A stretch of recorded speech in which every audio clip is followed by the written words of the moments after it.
مساء الخير يا جماعه. مساء النور. اهلا باخت البطل. اخيرا الهانم شرفت. ايه يا ساهر الاسلوب اللي انت بتكلمني بيه ده بدل ما تقولي الحمد لله على السلامه.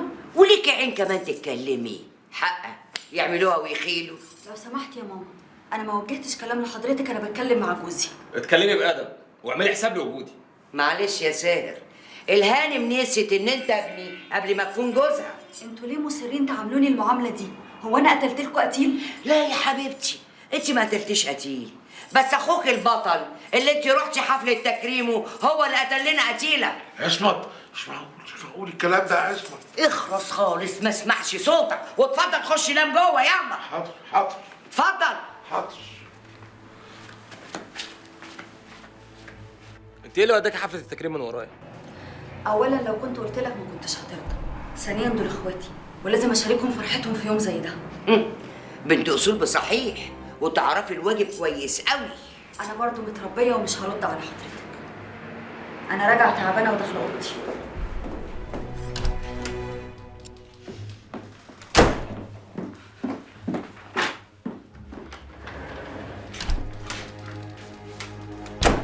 انت ازاي تسمحي لنفسك تتكلمي معاهم بالاسلوب ده؟ وانت ازاي تسمح لها تتكلم معايا كده اصلا؟ ما ترديش على سؤالي بسؤال، انا برضه جوزك. ما انت عشان جوزي كان لازم تحافظ على كرامتي وما تخليش حد يمسها، حتى لو الحد ده كان مامتك. والله يا امي ما غلطتش. وانا كمان ما غلطتش. لا غلطتي، والغلط راكبك من ساسك لراسك. يوه غلطت في ايه بقى ان شاء الله؟ عشان روحتي الحفله من غير اذن. احنا مش هنخلص من الموضوع ده، دي بقت عيشه تزهق. والله عيشه لو مش عاجباكي الباب قدامك اهو، يفوت جمل. كده يا ساهر انا هسيبهولك عشان ترتاح انت وامك. انت هتهدديني مع الف سلامه.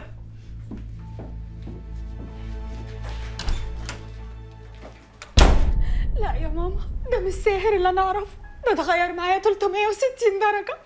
معلش برضو يا شاهند، ده مهما كان جوزك يا حبيبتي ما كانش يصح ابدا تسيبي البيت وتمشي. يعني ايه يا ماما ما سيبش البيت؟ ده هو ومامته عاملين عليا رباطين ومصرين ان حسام هو اللي قتل سلمى. بس الناس دي اتجننت ولا ايه؟ اسكتي لحسن اخوكي صحي.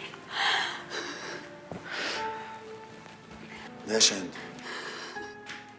بتعيطي ليه؟ ما بعيطش ولا حاجه يا حسام. ليه وانا مش شايفك؟ ما هي حلوه اهي وزي الفل يا حبيبي، مفيش حاجه. انتوا مصرين تخبوا عليا؟ انا مش شاطر عشان ماما، انا قاعد سامع كل حاجه من جوه. يا ابني كفايه اللي انت فيه، احنا مش عاوزين نزود همومك. اخر حاجه كنت اتخيلها ان الناس دي تفكر كده. ربنا يهديهم يا ابني.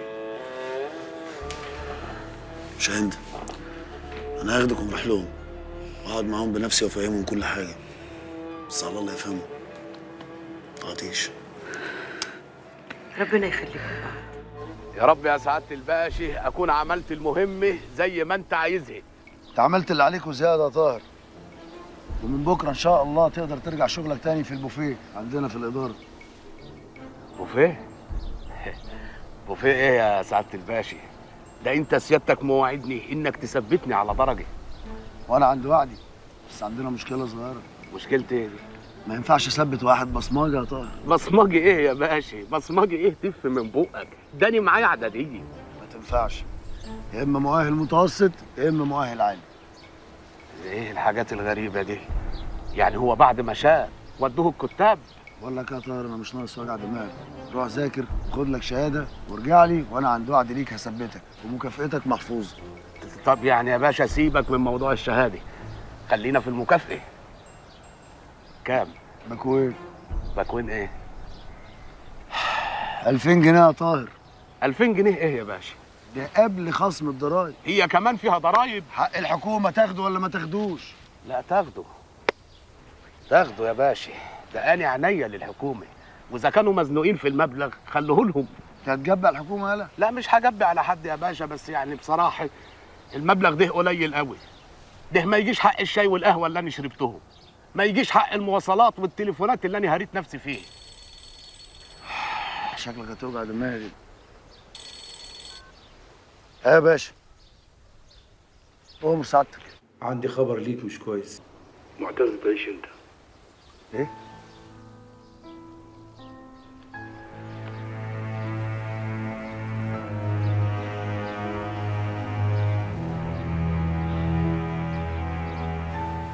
امال فين ايمان؟ احنا كنا عايزين نعزيها. تعبانه قوي مش قادره تخرج من اوضتها. ربنا يصبرها، الصدمة كانت كبيرة. الله يرحمه يا رب ويصبرك يا ايمان يا بنتي. ليه كده يا معتز؟ ليه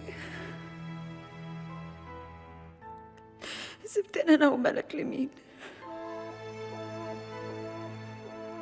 هنعمل ايه من غيرك؟ روحي بتتسحب مني، عايزة اشوفك تاني، عايزة احضنك، عايزة اشتكي لك منك. انا بحبك اوي يا معتز، انت وحشني اوي. الله يرحمك يا حبيبي.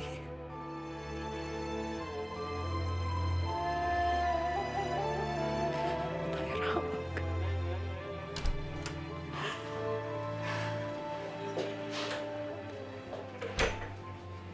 يا حبيبتي شفتي حالك مش كده؟ قومي يا حبيبتي، الناس عايزين يعزوكي بره. مش عايزة يا ماما، مش عايزة أشوف حد. بوسي إيدك والله ما قادرة يا ماما، والنبي يا ماما، والنبي يا ماما.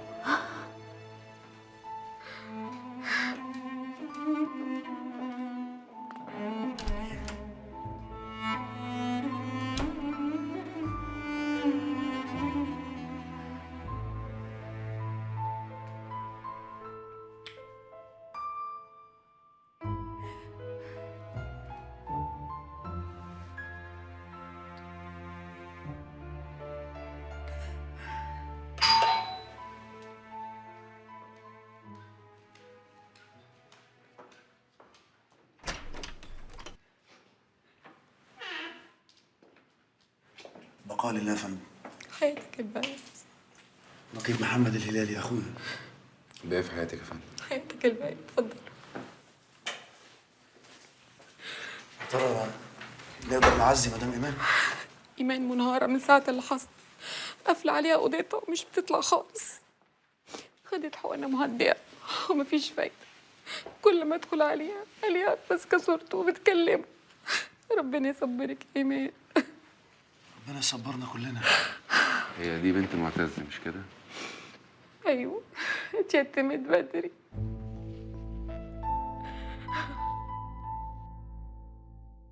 أنا آسف، والله العظيم آسف، مع إني عارف يا بنتي إن آسفي مش هيفيدك.